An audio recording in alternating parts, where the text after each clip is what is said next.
curious? Let's see what it says.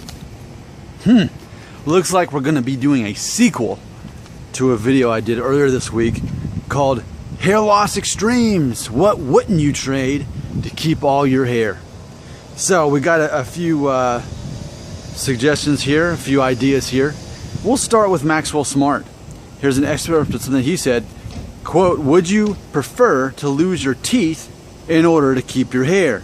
Both our hair and our teeth, especially when we are young, help define who we are. Perfect teeth and perfect hair are important to so many people.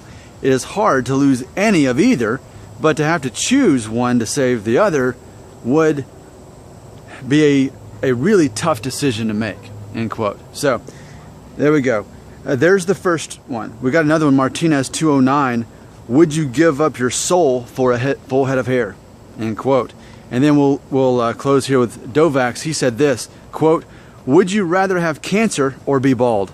Or would you be okay with being in prison for the rest of your life, but have a full head of hair until you die?" End quote. So thank you for those responses. And let's tackle them together.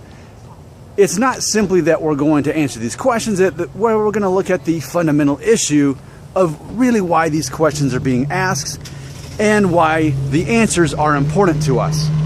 So let's start with Maxwell Smart. I will say I basically did this video back last December before I even had 1,000 subscribers. So not many people saw it or even remembered other than Robert. But the question, if you had to trade one for the other, you can either have a perfect mouthful of teeth, perfect smile, and you don't have to worry about losing your teeth for your whole life, or you could have a perfect head of hair that you never lose. So you could have the perfect Norwood head of hair, thick, no thinning, but then your teeth are just falling out. You end up having to get a set of false teeth, but you got the great hair. Or you can have perfect teeth, but you're going to be completely Norwood 6 within the next year. So which would you rather have? It's funny to me that anyone would actually choose to lose their teeth. To me, it's a no-brainer. Obviously, hair is simply cosmetic. Teeth, in addition to being cosmetic, also has to do with you being able to eat and function. Hair doesn't, for me, it's more of a function that's superficial, especially when you put it in perspective with teeth. Teeth have a function that goes way beyond us trying to look attractive or professional. But then it's like, but then you can always, even without hair, look professional. You can still look cool, as we've all, of course, said, as long as you're working out and dressing nice and that sort of thing. Your appearance doesn't have to degrade simply because you don't have hair. Play your cards right, you can get it just right. And that's not even addressing the fact that the most influence you have is not your looks, but how you act and treat people, your reputation, your education, your experience level, and all those things. That's, to me, the obvious. So for me, I obviously would choose teeth, keep my teeth, lose my hair. It's obvious for me, but I guess for some it's not. Would you give up your soul for... I love the fact that this was asked, because I think it really reinforces the point of why I was asking these questions. So let's just imagine, and I don't know if you've seen the Saturday Night Live skit. It's on YouTube now with Will Ferrell, and it says "The devil can't play no love song." It's where Garth Brooks, the country artist, he's playing this guy that's trying to make it in Nashville as a songwriter, and he says, "I'd sell my soul for just one hit song. That's all I'd need." And so the devil tries to write him a song, but he's not that great at writing songs. But I just sell your soul. Well, and of course, I'll address our friends like Robert, agnostic. Some people don't really believe that we have souls that live on, that go on to an eternity, right? So if you don't believe in souls, then I guess this one doesn't affect you. You'll give up something you barely believe in or don't believe in, whatever. But for those of us who definitely believe that we are a soul living within a body, as opposed to a body that has a soul, we actually are souls. Our soul is who we actually are, just happens to be inside of a body. And that soul goes on to some sort of eternity based on how we live our lives. I think that's the general understanding of many religions. I would have to think that in addition to Christianity, also Judaism and Islam are along those lines too, right? So many of us believe in souls that are watching this video, right? So imagine whatever exactly is waiting for you on the other side. What?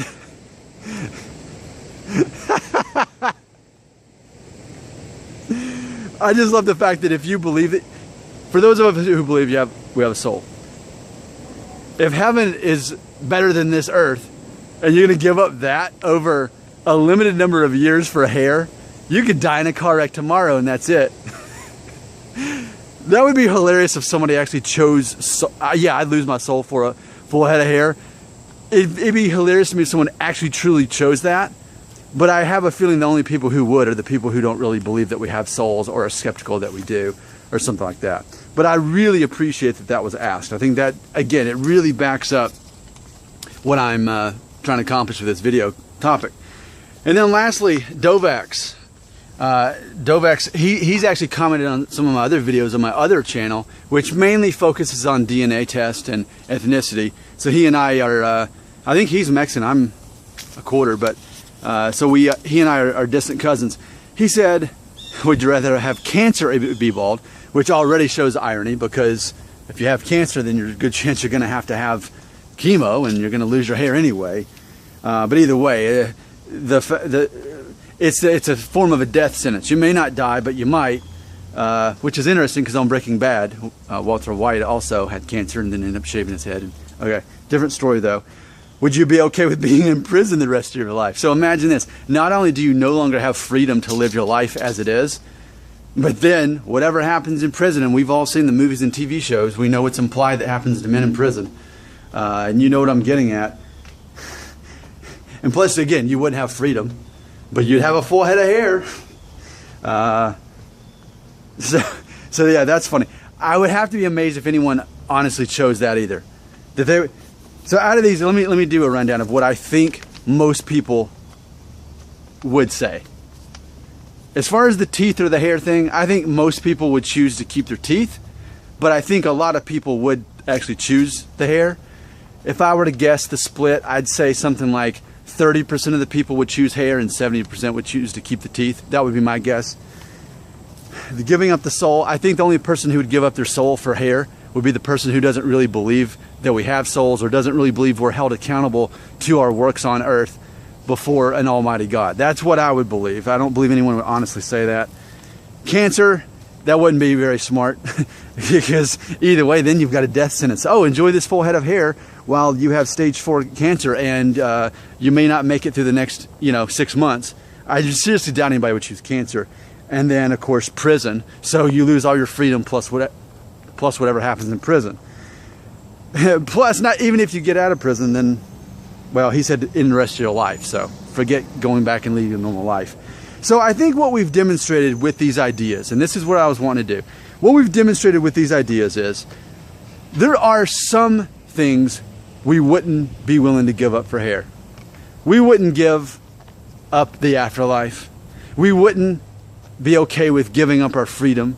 We wouldn't be okay with giving up even the rest of our life and being healthy. As far as the teeth or the hair thing though, I think that's probably the most legitimate out of all of these. But I think the real point was to find out what our limits were, to test us on how much we truly value hair. I mean, irrational is the word I want to use. It's irrational to me that there's even thinking required for any of these. That we put so much value on hair that we would actually question, you know what, I might be okay with losing all my teeth and having to get dentures, even by choice, just to keep hair. Like, that is so insane, that's so ridiculous. Yet, I know that there will be people in the comments who say, yeah, I'd go for losing all my hair. I'd go for losing all my teeth if I could keep my hair. So I think this is a very interesting discussion. Fundamental issue is many men value their hair so much and they hate so much the idea of hair loss that they're willing to do just about anything to keep their hair. And even though it's all imaginary, we do not me, but many of us on this channel, me not included, would be willing to go as far as almost to give up everything but our freedom and our souls to keep this head of hair as if it actually mattered.